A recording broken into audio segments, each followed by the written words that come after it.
Retomando o julgamento, então, com o item 57. Beber, comércio de imóveis eletrodomésticos, conselheiro Nelson Kishi. Então, presidente, é o processo 10.925, 001369, 2005, enfim, 84, né? Também é compensação tributária, mas aqui o ano calendário, objeto do pedido do crédito, é 1998. A DECOMP foi apresentada lá em 2003, né? E eu transcrevo aqui, elaborei uma planilha em que ele apresentou várias DECOMPs, né?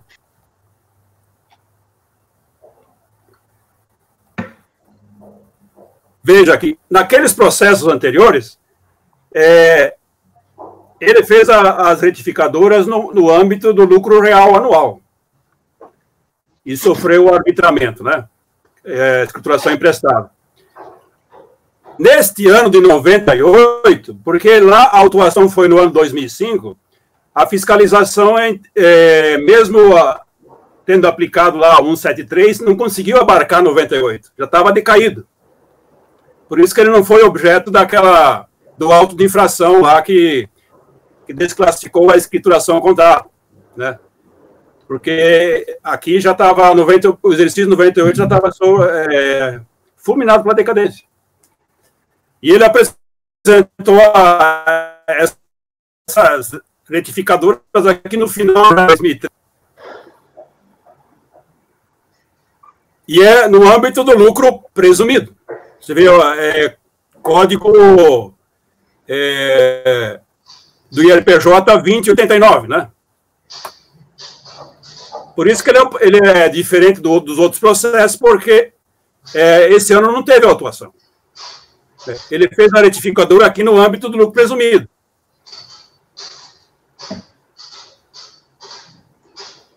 Mas as intimações foram juntas todas de 98 a 2004, né? Então, foi no âmbito também da fiscalização. Só que não foi objeto de avaliação por parte da decadência. Mas o problema é o mesmo. Ele faz as retificadoras e só apresenta as retificadoras. Ele não apresenta uma escrituração contábil que pudesse justificar, que pudesse comprovar um erro de fato, né? Ele simplesmente diz, olha, eu contratei uma empresa NMS lá em 2003, que ela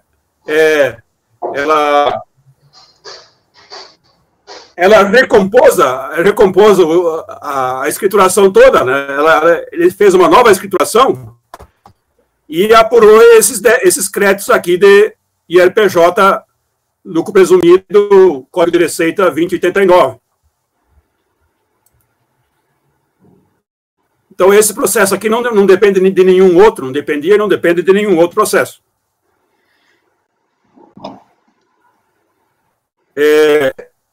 Antes do despacho decisório, que gerou aquela fiscalização toda, ele recebeu uma intimação para comprovar por que fez as retificadoras, né? Comprovar o erro de fato. Ele não conseguiu, né? Então, também, a DRF Joaçaba, no despacho decisório, indeferiu o crédito e não homologou as compensações, né?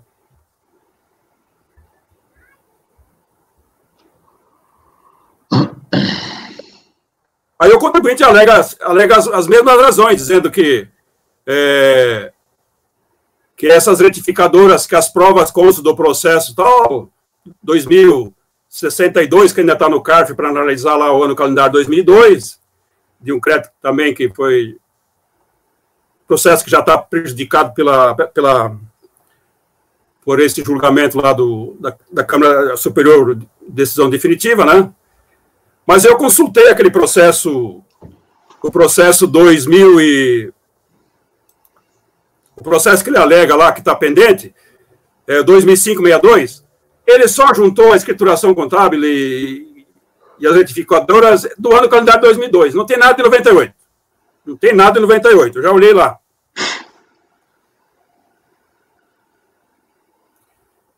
E nesta instância recursal, também ele não juntou escrituração contábil, né? Não juntou nada. Então, só as retificadoras não adianta, tem que comprovar o erro de fato.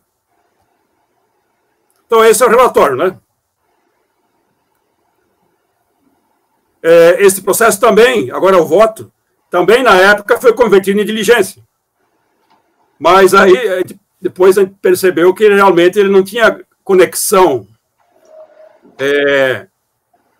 com aquele auto de infração lá do arbitramento, porque abarcou só 99 a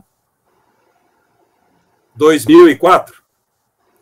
Quando eu fiz essa planilha aqui, eu vi que o crédito é de 98.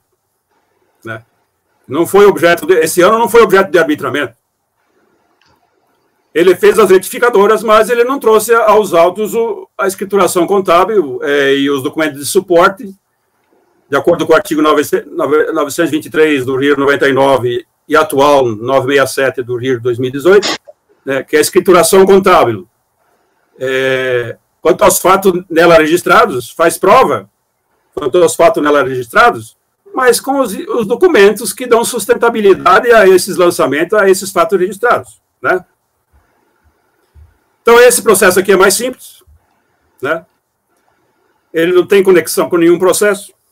Ele alegou que tinha conexão ali com esse processo 2562, mas ele é do ano calendário de 2002 e eu consultei os autos desde o início até o fim e não tem provas, elementos de prova nenhum do ano calendário 98.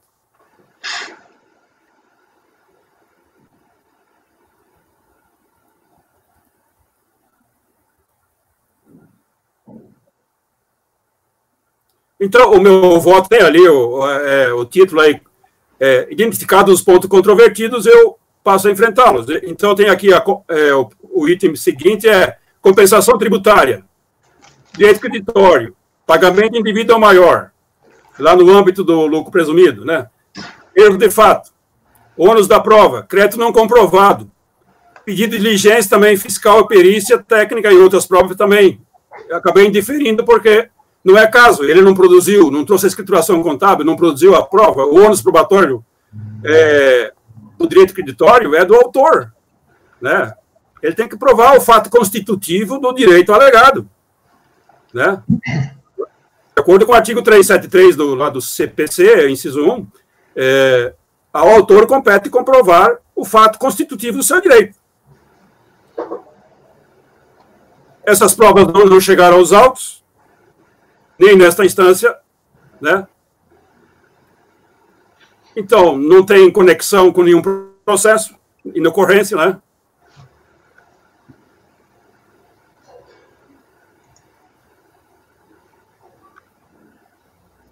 E já falei do ônus da prova, que é do contribuinte.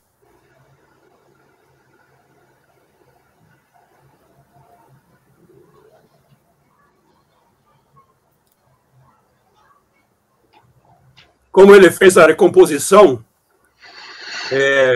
do ano calendário 95 a 98, uma recomposição, uma outra escrituração, ele tem que fazer a prova aqui nos autos, né?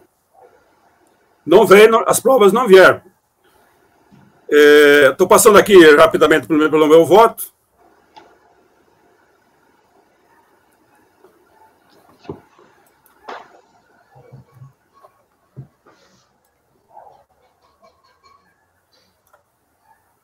Então, estou indiferindo o crédito, estou também indiferindo o pedido de diligência e perícia, que não é o caso. Ele tem que fazer a prova, não é a diligência, a perícia, não substitui a atividade do contribuinte, porque o ônus da prova é dele.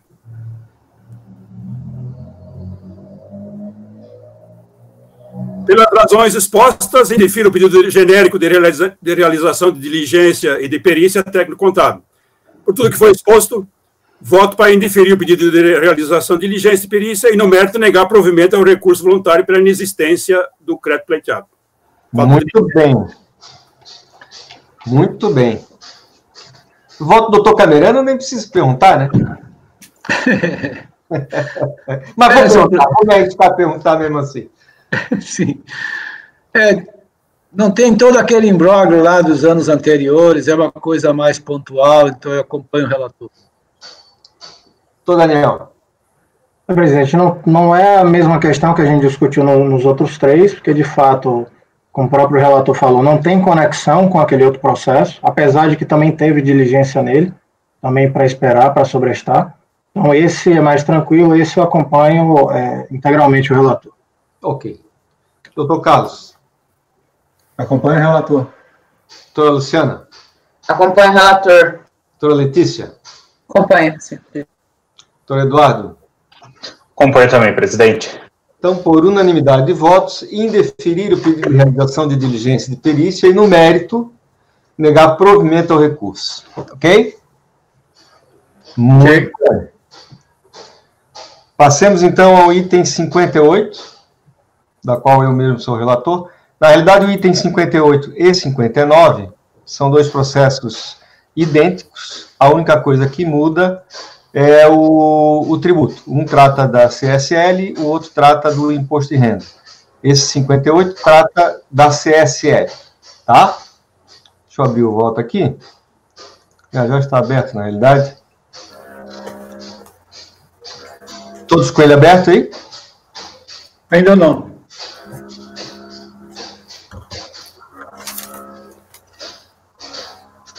Quando tiver ok, por favor. Sim.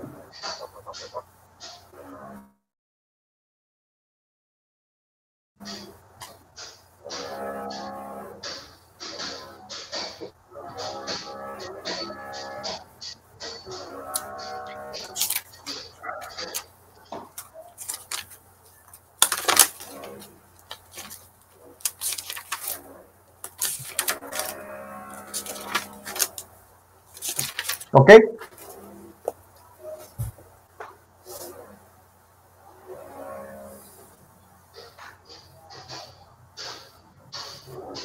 Ok, presidente. Ok, então.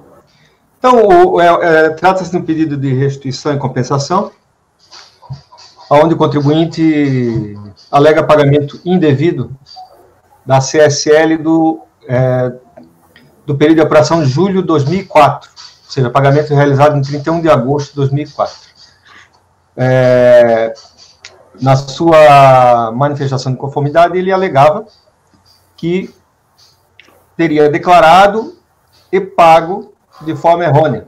Teria declarado na DCTF valor maior do que o devido. Tá?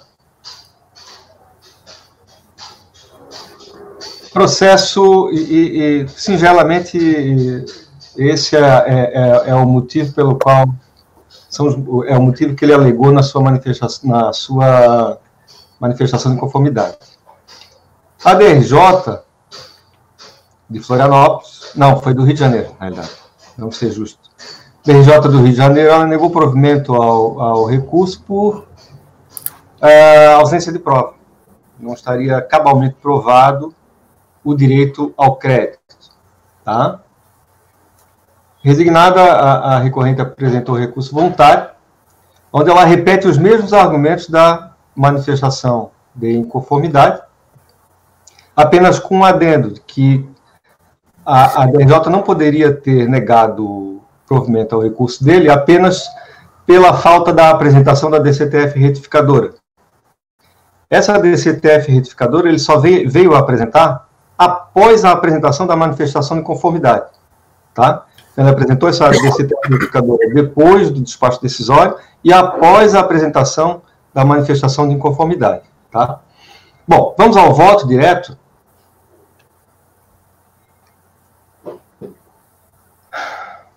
Como vimos no relatório e podemos confirmar na leitura do recurso voluntário, a recorrente centrou suas razões na apresentação da DCTF retificadora, deixando a entender que o acordo recorrido teria negado provimento à sua resignação quanto ao despacho decisório, tão somente na falta da apresentação do referido documento. Antes de mais nada, não há nenhuma linha sequer na manifestação de conformidade acerca da apresentação da DCTF retificadora, mesmo porque o referido documento foi apresentado tão somente após a sua propositura, em 22 de 10 de 2009. Assim, a DRJ Rio de Janeiro não tinha ciência da apresentação da DCTF retificadora. Mas a decisão recorrida, ela não se pautou tão somente na existência ou inexistência da DCTF retificadora. Se não, vejamos alguns trechos que extraí da mesma. Aí eu reproduzo alguns trechos da decisão recorrida e faço a minha colocação mais embaixo. Vejam que a decisão recorrida inicia sua fundamentação reconhecendo que, por força do princípio da verdade material, se houvessem nos autos documentos hábeis a comprovar o erro cometido no preenchimento da DCTF, tais informações não poderiam ser ignoradas, ressaltando que tudo é uma questão de prova. Em seguida, o acordo recorrido discorre sobre as provas juntadas aos autos, mais especificamente sobre o balancete e a relação de despesas que comporiam adições na escrituração do LALU. Foram as únicas coisas que ele juntou nos autos, tá? Esse balancete do mês de julho e essa relação de despesas que comporiam a apuração do LALU. Em relação ao balancete, assentou a decisão recorrida que o mesmo não foi capaz de comprovar o débito do CSL no respectivo período de apuração. Já em relação às despesas que teriam sido adicionadas ao LALU, concluiu que não serviriam para comprovar o débito do CSL declarado do CTF. O recurso foi muito fraco. Tá? Com relação ao IPJ do respectivo ano calendário, a decisão recorrida aduziu ser documento meramente informativo, não servindo de confissão de dívida dos tributos nela declarados, e conclui de forma peremptória. Portanto, a documentação juntada pelo interessado não foi hábil a comprovar o erro no preenchimento da DCTF. Ou seja, a decisão recorrida fundamentou sua conclusão no fato de inexistirem provas cabais nos autos acerca do erro cometido no preenchimento da DCTF, não dando o peso que a recorrente quer fazer crer a este julgador em relação à não apresentação da retificadora da respectiva declaração. O recurso voluntário não dialogou com a decisão recorrida em relação à fundamentação por ela adotada, preferindo tangenciar o tema e se ater à questão da suposta ausência da DCTF retificadora. E aí eu coloco aquele meu parágrafo padrão para esse tipo de caso, né, onde eu digo que a decisão recorrida foi muito clara ao estabelecer o caminho que deveria ter sido seguido pela contribuinte para comprovar o seu direito. No caso, haveria necessidade de comprovar o erro cometido na apuração da CSL com a apresentação dos registros contábeis e fiscais competentes, acompanhados de documentação hábil para infirmar o motivo que teria levado a autoridade fiscal competente a indeferir o pedido de restituição e não homologar as compensações declaradas. Por todo exposto, mantém integralmente pelos seus próprios fundamentos, decidido na quo da quo e nega o provimento ao recurso voluntário. Tá? Então, a questão é nitidamente de ausência de provas do direito ou do erro cometido na apresentação da DCTF do período de julho de 2004. Tá?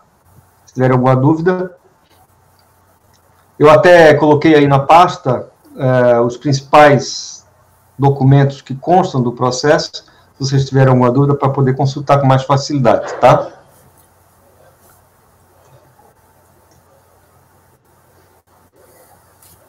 Algum apontamento? Tô camerando. Acompanho o voto do relator, presidente. Tô Daniel. Com o relator presente. Tô Carlos. Com o relator. Tô Luciana. Com o relator. Tô Nelson. Presidente, voto com o relator. Tô Letícia. Com o relator, presidente. Tô Eduardo. Acompanho o relator, presidente. Muito bem. Então, temos que, por unanimidade, negar provimento ao recurso voluntário. Ok? Passamos, pois, ao item 60. Dr. Carlos, Fundação Celesc. Alguém caiu. Quem caiu? Luciano. Vamos aguardar a Luciana voltar, então? Ok. Já O outro vou processo adiantar. é idêntico, né, presidente? É idêntico, só que é do IRPJ, tá? Idêntico. O mesmo período de apuração, inclusive. Sim. É que eu tinha me esquecido.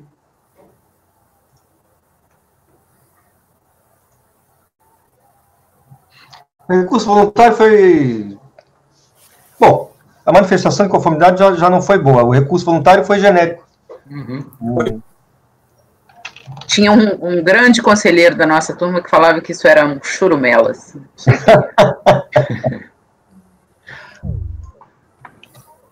Churumelas. Agora o Eduardo caiu também.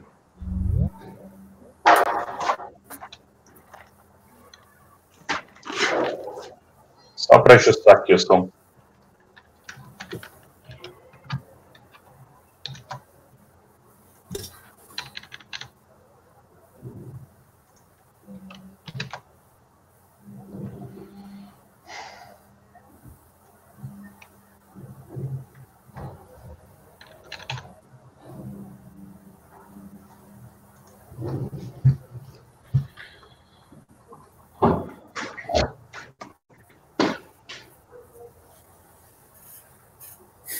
Parar a gravação, presidente.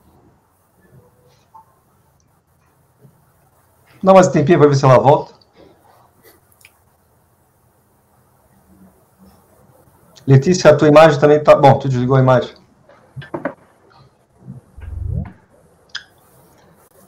Doutora Luciana está voltando? Sim, estou aqui, presidente. Ok. Teve uma oscilação que eu caí e já voltei.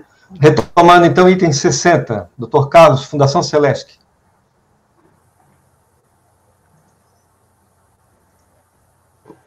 Muito bem, presidente. Inicialmente, eu só queria chamar a atenção dos senhores para o seguinte: esse processo ele tem implicação direta no processo do item 62, né, que é o processo 10.983.900.778.2008.13. Por quê? Porque, na verdade, vezes o mesmo crédito, em 2 PDComp distintos.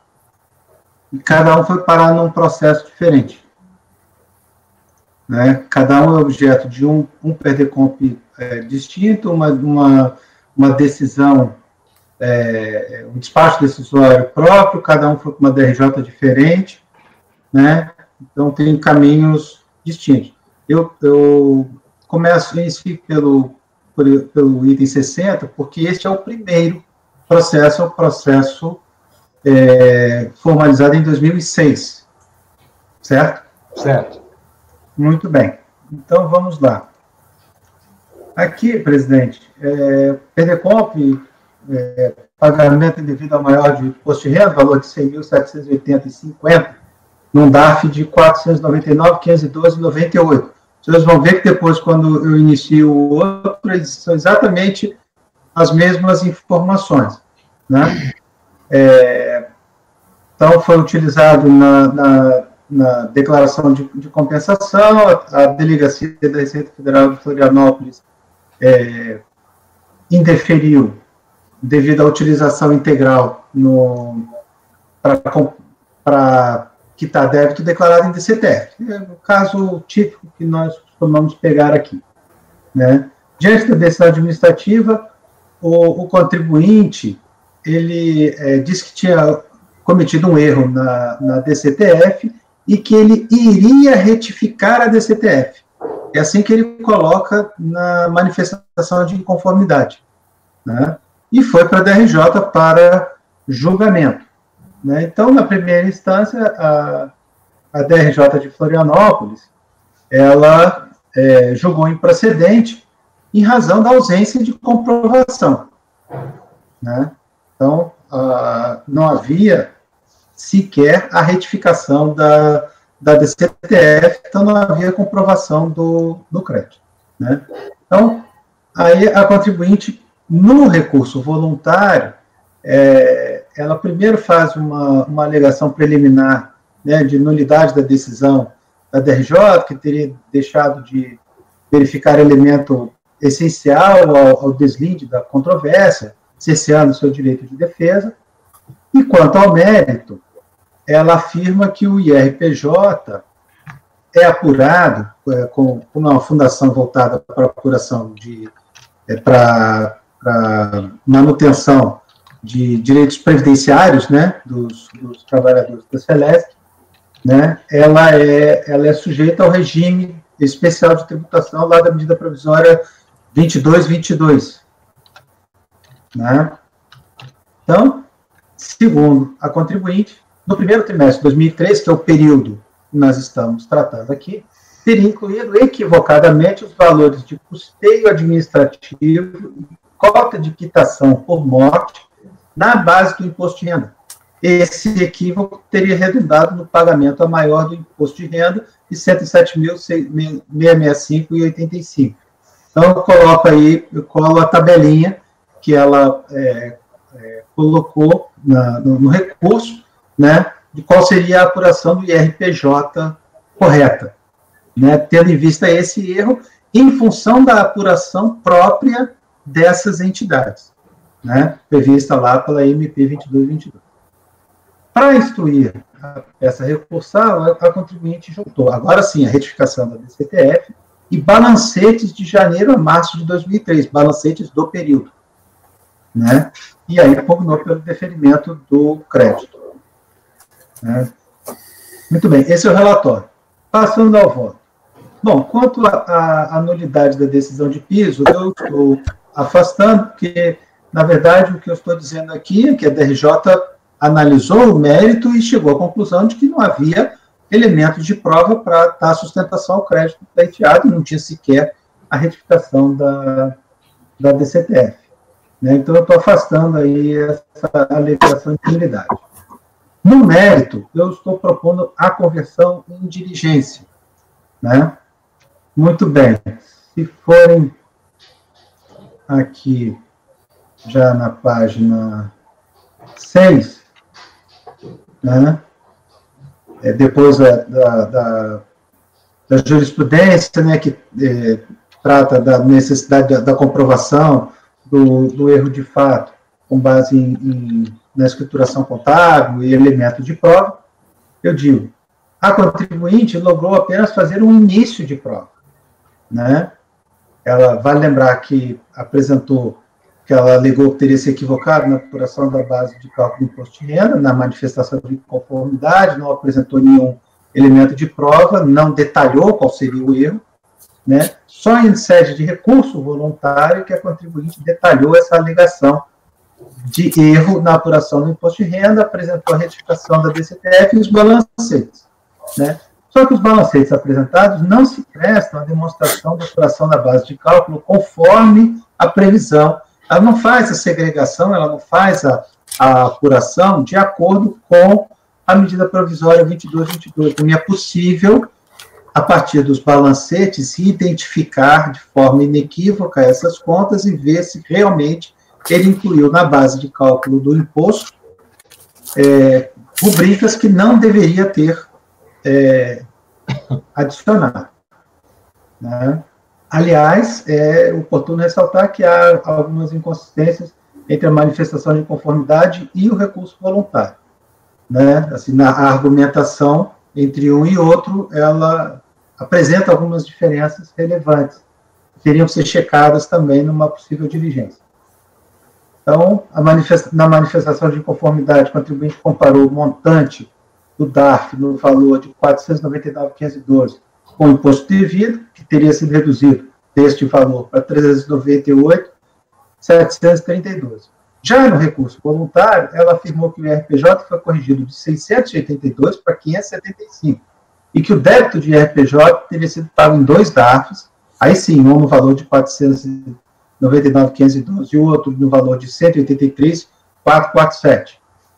Né? E tem de ressaltar que somente com os elementos da escrita contábil fiscal é que se pode, nos termos da jurisprudência, verificar a liquidez e certeza.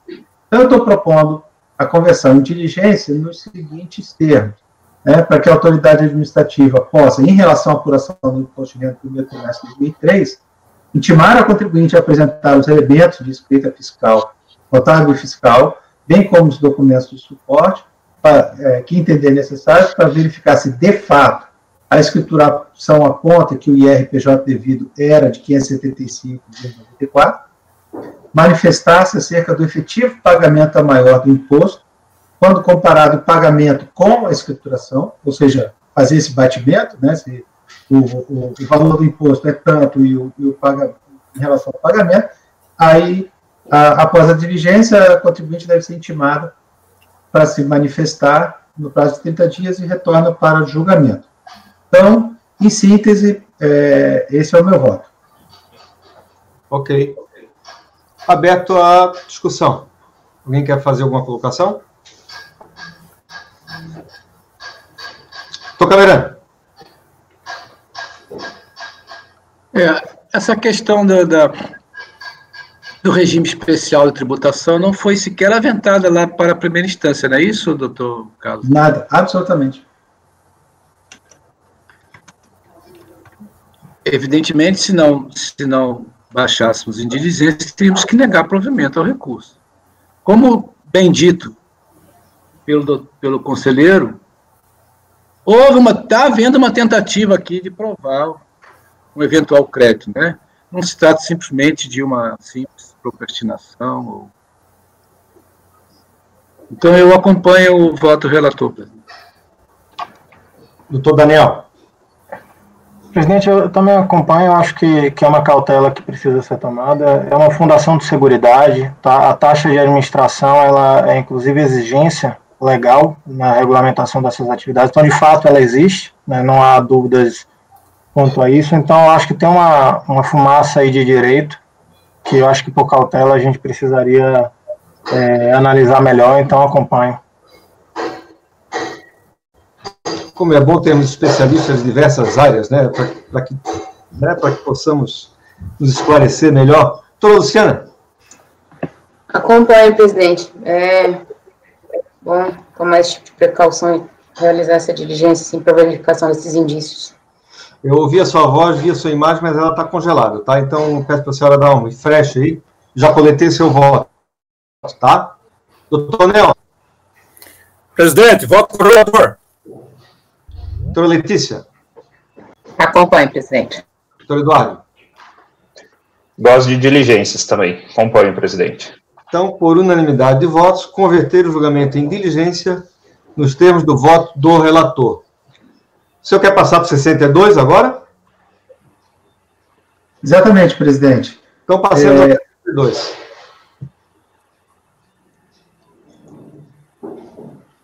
Então, é o processo, como são vários, né, só para identificar, é o 10.983, 900, 778, 2008, final 13. Né? Então, eu vou ler só o primeiro parágrafo, vejam, que trata do pedido de restituição final 1200, por meio do qual o contribuinte formalizou o crédito perante a União, decorrente de pagamento devido ao maior de RPJ, no valor original de 100.780,50, a origem do crédito seria o DARF, recolhido em 30 do 4, valor de 499.512,98. É exatamente o mesmo crédito. Ele colocou o mesmo crédito em 2 PERDECOMP distintos. Né? Então, neste caso aqui, presidente, eu estou propondo o indeferimento pela duplicidade. Já vou adiantando direto o meu voto. Enfim, a matéria é exatamente a mesma, né? Mas eu também estou afastando a nulidade da decisão de piso, na mesma linha do processo anterior, mas no mérito, eu faço ali, a partir da página 5 do voto, né? Antes de adentrar pelo exame de mérito, liquidez e certeza, impede informar que o crédito controlado nesse processo foi pleiteado também no PERDECOMP número tal, final 5707, que é controlado no outro processo, 2006, final 28. Né? Para que não paire dúvidas, passo a cotejar os 2 processos. Então, eu faço aqui um cotejamento para que os conselheiros não tenham dúvida que se trata do mesmo crédito. Né? Então, eu reproduzo aqui trecho do PERDECOMP 1200, né? Está aqui o valor de 100.780, aí copio o trecho do PERDECOMP 5707, exatamente o mesmo valor, 10.780,50. Né? Então, como se verifica em ambos os PERDECOMP, o crédito decorre de pagamento devido a maior de RPJ no montante original do crédito é o mesmo, 100.780, assim como a data da arrecadação. Vale destacar que os 2 PERDECOMP apontam o mesmo recolhimento como origem. E aí reproduzo também dos dois PERDECOMP o documento DARF, que seria de origem, que é o mesmo DARF, né? Mesmo código, mesma data, mesmo valor, tudo. Né? Por fim, releva destacar que ambos os PERDECOMP são originais e registram que o crédito não havia sido informado em outro PERDECOMP, para não haver também aquela ideia de que um está apoiado no outro, né? Então, essa diz que o contribuinte não pode duplicar seu crédito e pedi-lo em dois PERDECOMP distintos. Assim, considerando que o PERDECOMP final 1200 foi transmitido em 23 de 12 de 2003, então, posterior ao PERDECOMP final 5707, que foi em 31 de 7 de 2003, e considerando também que o segundo PERDECOMP não retificou o anterior, tem que o crédito hora em questão deva ser integralmente apreciado lá naquele processo que nós acabamos de decidir. Merece destaque que o PERDECOMP final 5707, a contribuinte utilizou integralmente o crédito, ou seja, não sobrou nenhum crédito, não há nada, né? Não há nenhum valor ainda a apreciar neste processo aqui. Então, mesmo que o crédito seja integralmente deferido no processo 2006-28, ele será inteiramente consumido com a compensação declarada naquela DECOM.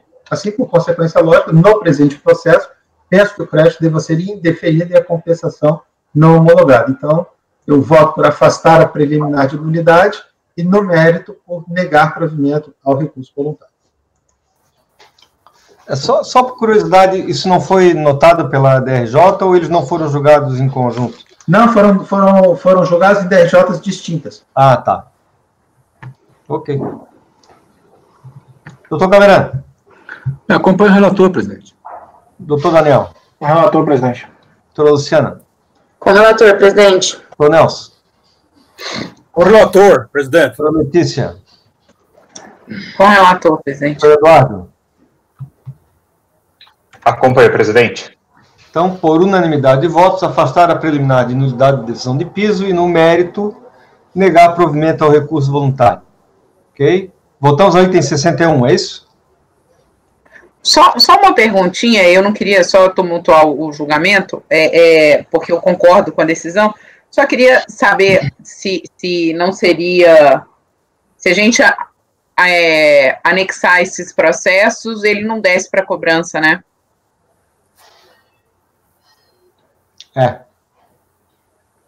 Esse aqui é o inconveniente. Mas um não depende do outro, porque... Não depende do outro, mas seria o mesmo crédito. Mas mesmo que esse seja... Mas o relator, ele colocou no voto dele, mesmo que o crédito seja deferido, ele vai ser integralmente consumido. Então, não vai ter de todo jeito, entendeu? Eu entendi. Eu só estou perguntando... por isso que eu não quis tumultuar o processo. No processo não faz sentido. Não, isso eu acho que tem que descer mesmo para a cobrança, isso aí. Porque se o crédito for confirmado, ele vai ser inteiramente utilizado no outro processo. Então não existe crédito a ser compensado aqui, o débito tem que ser cobrado. Os débitos serão cobrados. Mas se tivesse dois processos com o mesmo crédito, eles poderiam ser anexados, né? Vamos supor que tinha crédito suficiente. Isso. Aí na própria decisão a gente pode anexar um ao outro. Isso. Sim. Tá bom. Obrigado. Item 61.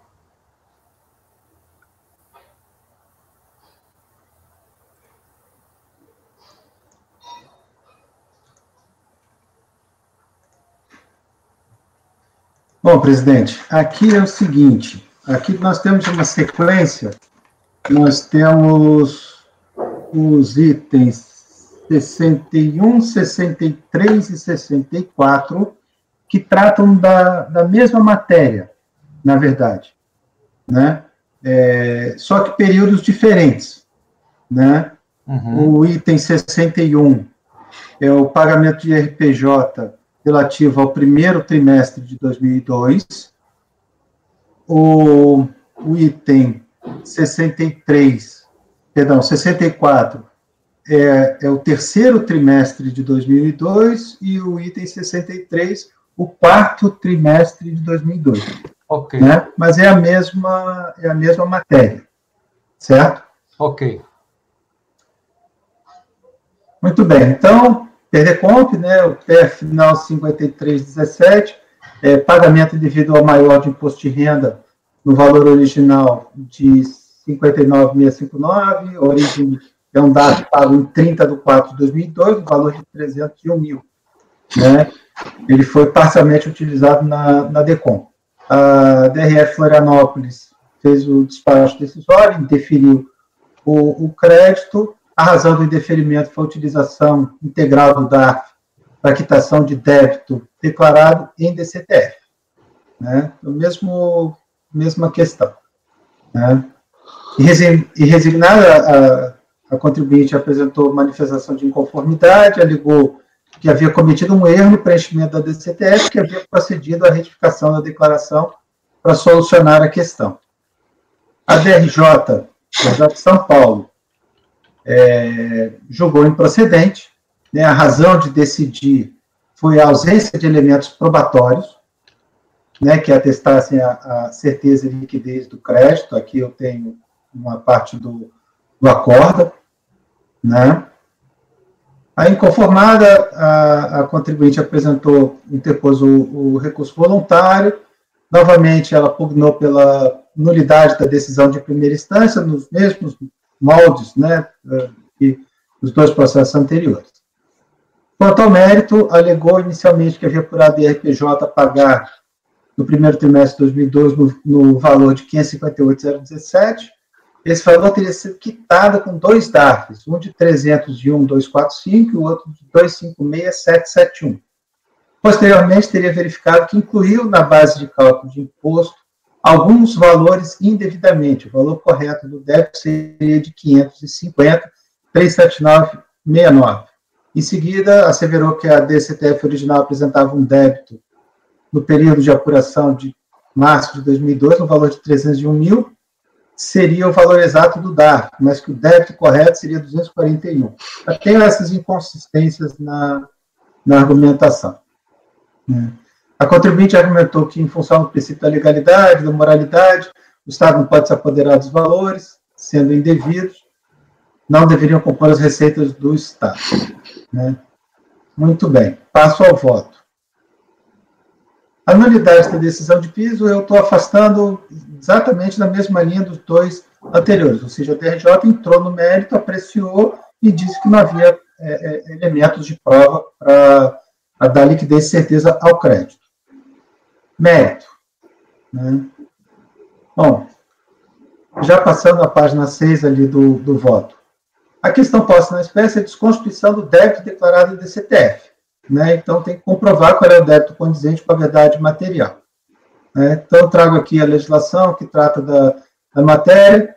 Contudo, a contribuinte não se desincumbiu do ônus de comprovar o valor de IRPJ efetivamente devido. Para dar suporte às suas alegações, a contribuinte juntou algumas parcas folhas do livro Razão, sem qualquer explicação acerca da relação desses documentos com a correta apuração do imposto devido, especialmente se este é apurado conforme as determinações do artigo 2º da medida provisória 2222, que eu já havia mencionado antes, tem uma apuração especial por tratar-se de uma entidade de previdência. Né? Aqui o artigo 2º da medida provisória está transcrito. Veja-se que é preciso apurar os rendimentos e ganhos de provisões, reservas técnicas e fundos. Também é preciso determinar os limites de que trata o inciso 1 do dispositivo legal. Nada disso foi apresentado pela contribuinte. Também não houve apresentação dos elementos contábeis e fiscais que dessem suporte à apuração da base de cálculo do imposto. Ademais, vê-se uma forte inconsistência nas alegações da recorrente. Primeiro, a contribuinte asseverou que apurou indevidamente o IRPJ no valor de 558.017,66 e que o valor correto seria 550.379,69. Essa diferença seria de R$ 7.637. Para que não haja dúvida, reproduzo parte aí da peça recursal. Né? Então, aqui estão os demonstrativos, a argumentação. Né? Então, veja-se ali os valores. Né? Ora, vê-se que a diferença entre os valores apurados de uma tabela e outra é de apenas 7.000 e não 59.659. Em seguida, na peça recursal, a contribuinte faz outra comparação também sem o suporte de qualquer elemento probatório. E aqui eu transcrevo, né? Tal como informado em sede de manifestação de conformidade, provavelmente o que levou o auditor fiscal a glosar o débito foi o débito compensado, foi o preenchimento equivocado da DCTF. Observe que a DCTF original informa com o valor devido de RPJ, período de apuração de março de 2012, montante de 301.245, que é justamente o valor constante do DARF. Né? Todavia, como restou demonstrado pela recorrente, e foi objeto de retificação por meio da DCTF transmitida em 30 de maio de 2008, o valor efetivamente devido no período é de 241.586 e 54. Ora, de onde veio esse valor de 241.586,54? Não se encontra demonstrado na tabela acima, citada, não há nenhum elemento probatório que dê suporte aos argumentos da recorrente. É oportuno lembrar que a DRJ São Paulo já havia pontuado a necessidade de apresentação de elementos probatórios que dessem suporte ao crédito pleiteado. Sem tais provas, o crédito carece de liquidez e certeza nos termos exigidos pelo artigo 170 do CPM.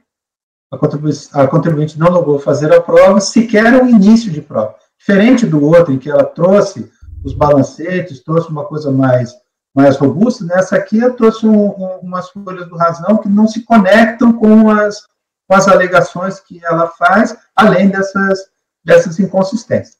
Né? Então, neste processo aqui, eu estou votando por afastar a arguição de nulidade da decisão de primeira instância e, no mérito, diante da ausência de liquidez e certeza, negar provimento ao recurso voluntário. Muito bem. Doutor Camerano. Uma clareza de um voto, né? Voto com o relator, presidente. Doutor Daniel. Acompanhe o relator, presidente. Doutora Luciana. Acompanhe, presidente. Doutor Nelson. Acompanhe o voto do relator, presidente. Doutora Letícia. Ao relator, presidente. Doutor Eduardo. O relator também, né, presidente? Então, por unanimidade de votos, afastar a arguição de nulidade da decisão de primeira instância e, no mérito, negar provimento ao recurso voluntário. O item 63.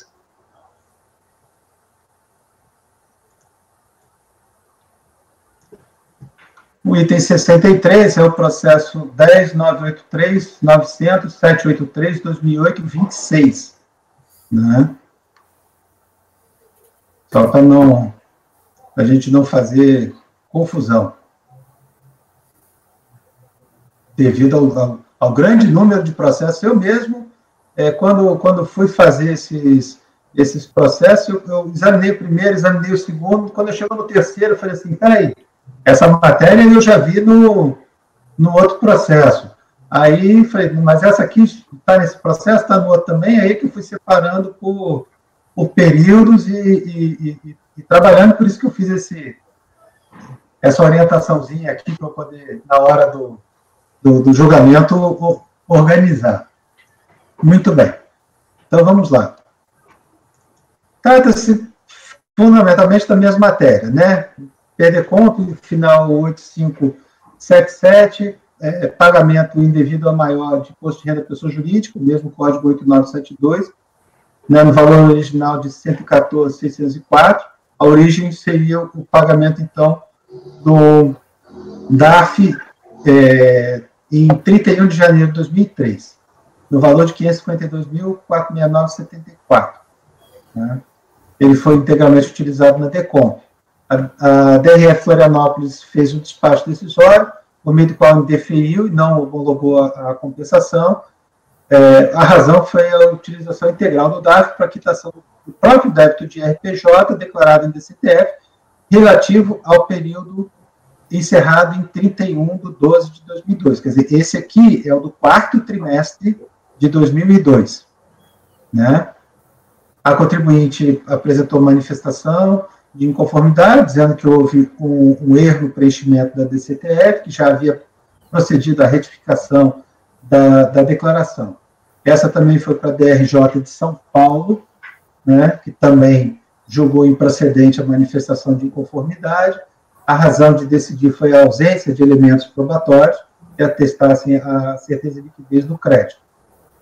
Aí, novamente, a contribuinte faz aquela preliminar de nulidade, né? E quanto ao mérito, ela alegou que inicialmente havia apurado imposto a pagar no quarto trimestre de 2002, valor de 866 mil, né? Teria sido quitado com 2 DARFs, um de 313 e outro de 552 mil.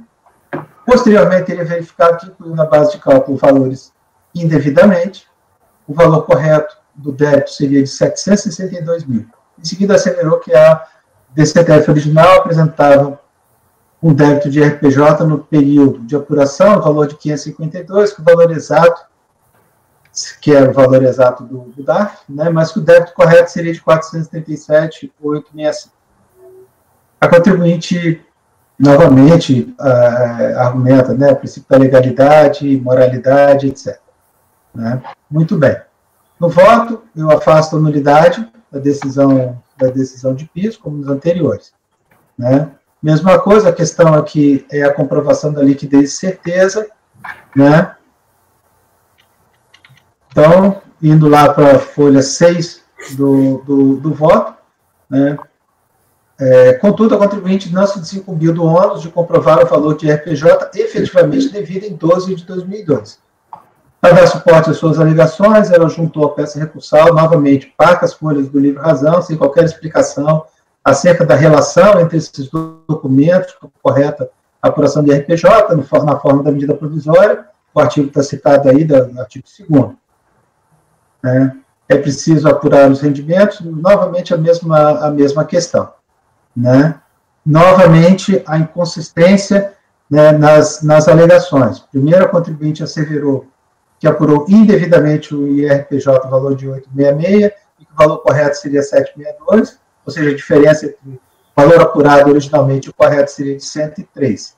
Né? Então, para que não haja dúvida, eu reproduzo aqui um trecho do recurso voluntário, as duas tabelas, que a contribuinte elaborou, né? Então, aqui na segunda tabela, as contas que teriam sido incluídas. Né? Muito bem. Ora, vê-se que a diferença entre os valores apurados numa tabela e outra é de 103 mil e não 114, como alegado. Em seguida, na peça recursal, a contribuinte faz outra comparação, também sem o suporte de qualquer elemento. Né? Aí eu transcrevo aqui, é semelhante à anterior. Né? Ora, de onde veio esse valor de 437.865,56? Não se encontra demonstrado na tabela acima, citada, e não há nenhum elemento probatório que dê suporte aos argumentos da recorrente. Né? Então, da mesma forma, né, a DRJ já tinha apontado a necessidade de apresentação de elementos de prova que dessem suporte ao crédito pleiteado, sem tais provas, carece de liquidez e certeza. Então, também este aqui, eu estou votando por afastar a arguição de nulidade e, no mérito, negar provimento ao recurso voluntário, nos moldes do anterior. Alguém discorda, conselheiro? Não. Então, temos a mesma decisão do processo anterior, por unanimidade de votos, afastar a arguição de nulidade da decisão de primeira instância e, no mérito, negar provimento ao recurso voluntário. Item 64.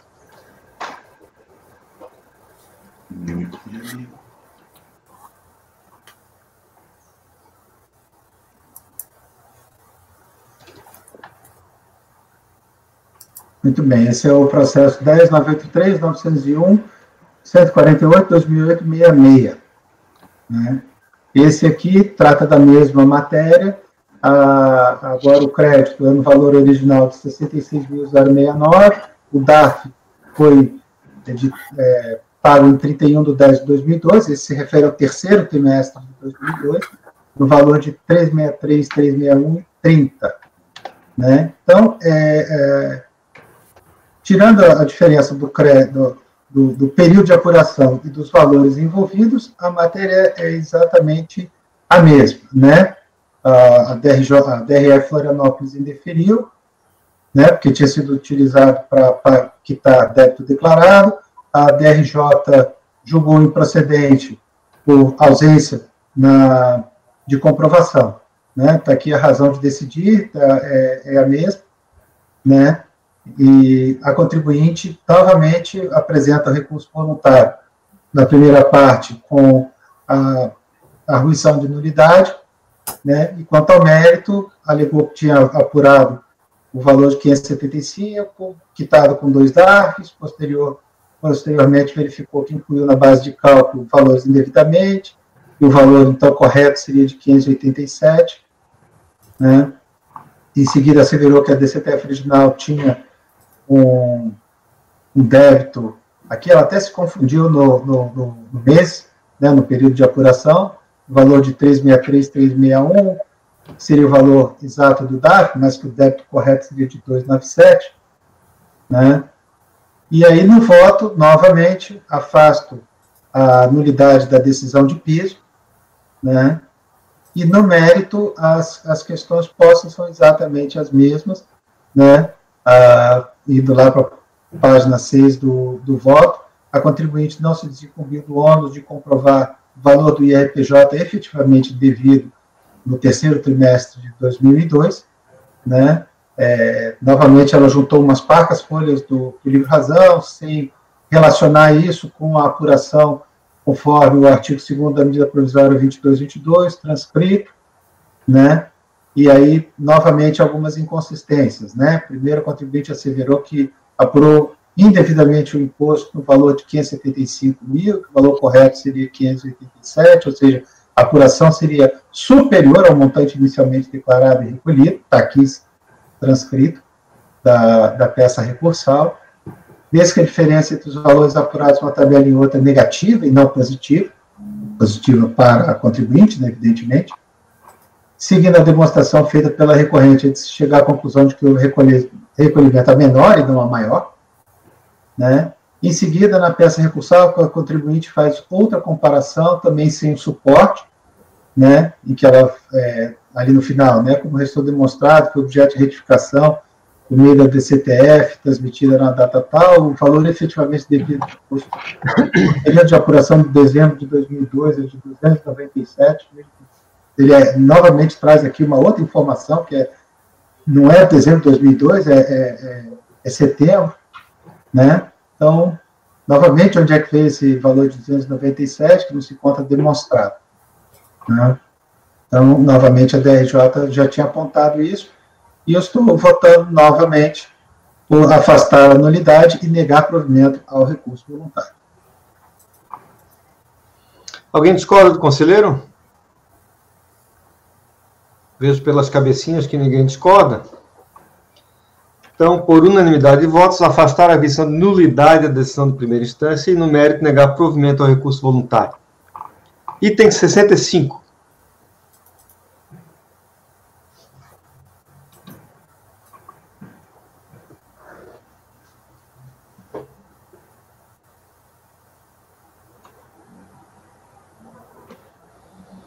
Muito bem, presidente. Aqui a matéria é diferente, né? Não é a mesma matéria dos processos anteriores, né? Muito bem.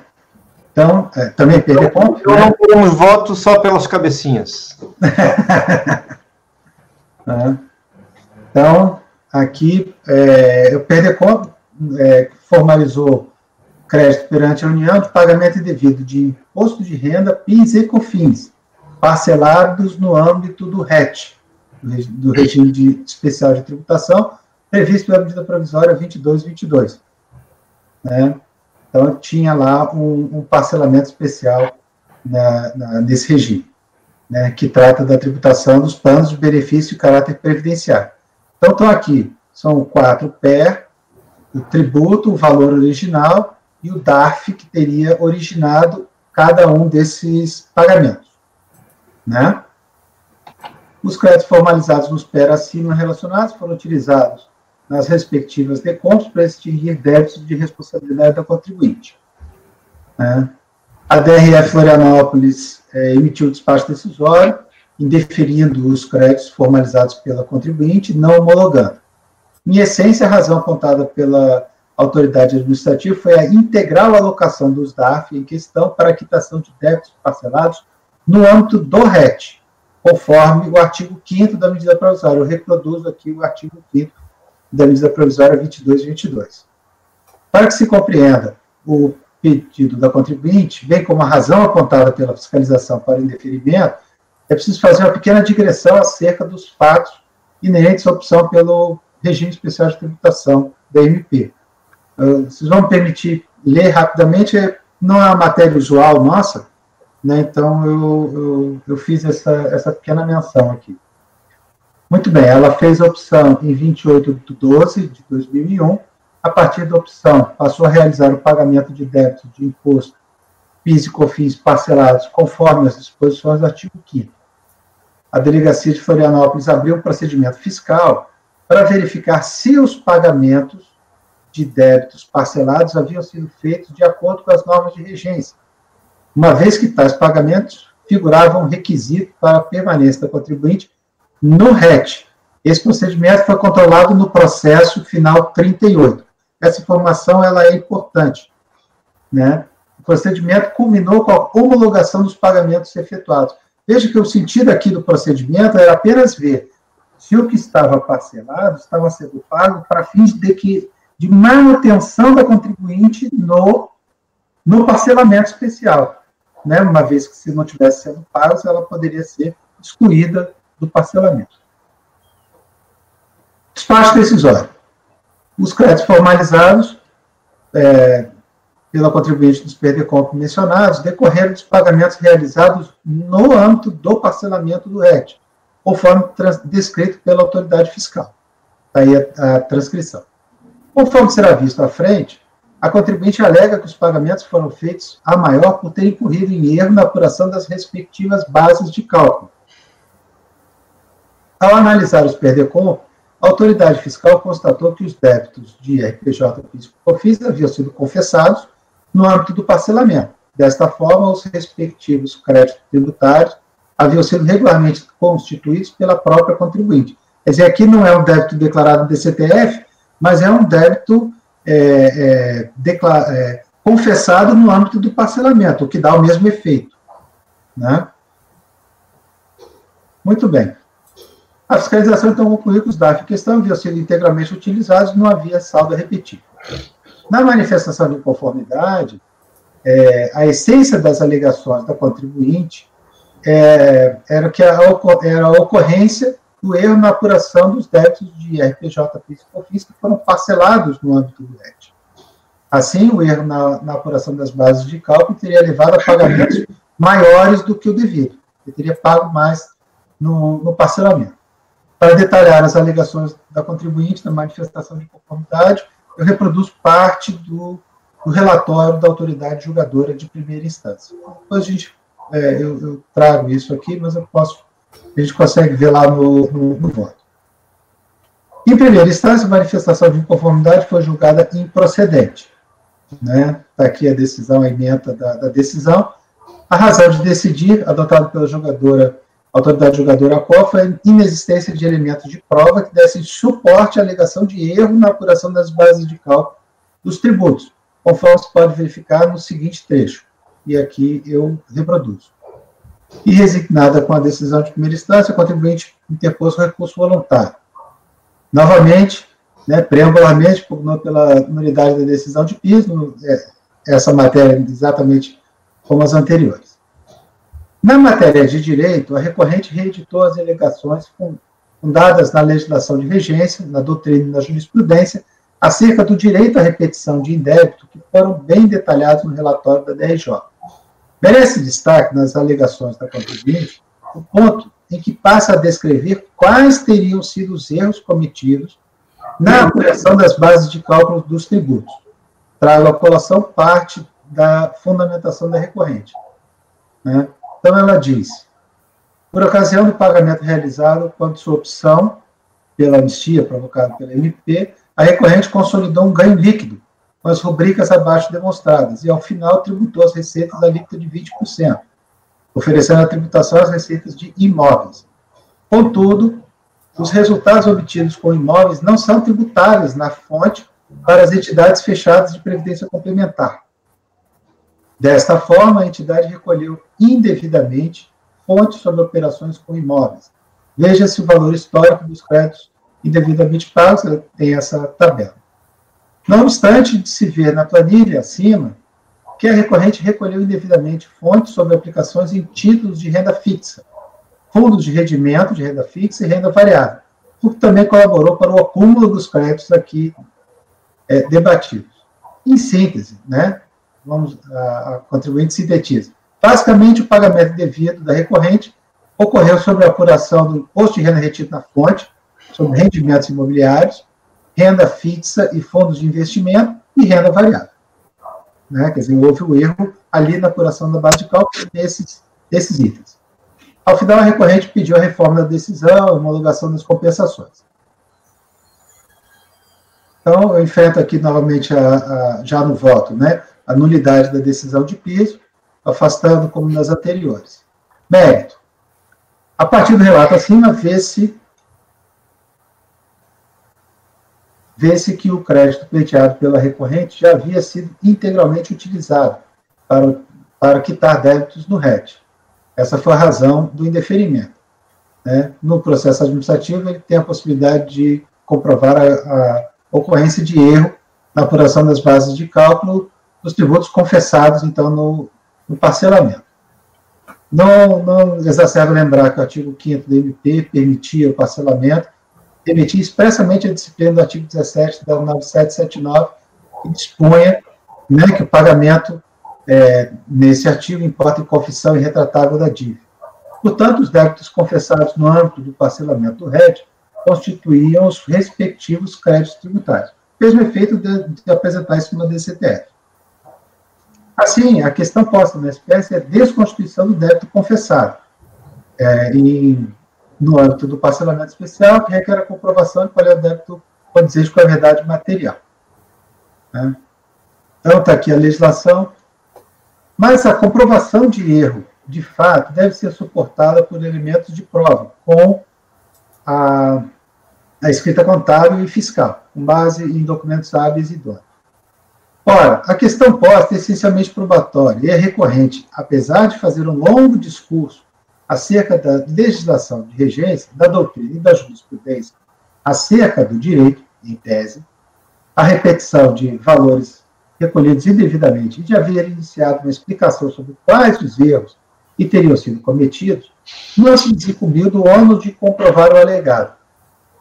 Compulsando os autos, constata-se que a contribuinte não juntou nenhum elemento de prova de sua escrita contábil e fiscal que pudesse demonstrar que efetivamente tem incorrido em erro na apuração das bases de cálculo do imposto do PIS e COFINS. Vale ressaltar que a questão probatória foi explicitada pela autoridade julgadora de primeira instância, conforme citado anteriormente. Assim, a recorrente teve a oportunidade de juntar no recurso voluntário os elementos de prova necessários para dar suporte à sua alegação. Entretanto, optou por não fazê-lo. Né? Ausentes os elementos de prova, o crédito pleiteado carece de liquidez e certeza. Então, no mérito, eu estou votando por negar provimento. Novamente, aqui, diferente daquele primeiro lá, que ela apresentou os balancetes, fez o início de pau, aqui ela apenas tentou descrever, né, explicar quais seriam os erros, mas não trouxe a escrituração e documentos de suporte. Ela pede uma diligência, né, pede que se faça diligência, se houver dúvida e tal, e eu estou afastando aqui a diligência, uma posição que vocês já conhecem. Eu entendo que a diligência não se presta a suprir a inércia da parte e apresentar os elementos de prova que são inerentes à sua escrita contábil, fiscal, à sua apuração, aos seus documentos. Né? Então, eu entendo que essa diligência, perícia é desnecessária e voto por indeferir. Então, em conclusão, eu estou votando por afastar a arguição de nulidade da decisão de piso, indeferir o pedido de diligência e, no mérito, negar provimento ao recurso voluntário. Muito bem. Alguém quer tirar alguma dúvida? Doutor Camerano. Senhor presidente, perfeito. A dúvida que eu tenho é se esse pacote aqui englobaria PIS e COFINS na nossa competência. Está tudo junto no mesmo crédito, né? Tudo junto no mesmo crédito. Está tudo junto. Tá? O despacho decisório, ele pegou esses diversos pedidos, que todos eles dizem respeito à repetição do pagamento no RET. Embora sejam débitos originalmente de PIS, COFINS e Imposto de Renda, ele está dizendo que ele, no parcelamento especial, ele pagou a mais. O que ele está pedindo de volta é parte do pagamento no parcelamento especial. Ah, não seria o crédito aqui de PIS e COFINS, então? Não é propriamente o crédito de PIS e COFINS. Né? Eles eram débitos originalmente PIS e COFINS que ele incluiu no parcelamento especial e está pedindo de volta parte do pagamento do parcelamento especial. Ok. Muito bem. Seu voto, doutor Camerano? Acompanho o relator, presidente. Ok. Doutor Daniel? O relator, presidente. Doutora Luciana? Com o relator, presidente. Doutor Nelson? Acompanho o voto do relator, presidente. Doutora Letícia? Com o relator, presidente. Doutor Eduardo? Acompanho também. Então, temos, por unanimidade de votos, afastar a arguição de nulidade da decisão de primeira instância, indeferir o pedido de diligência e, no mérito, negar provimento ao recurso voluntário. Ok? Bom, com esse processo, a gente encerra a tarde do dia 15 de julho. Tá? Eu vou pedir o apoio que interrompa a gravação, por gentileza.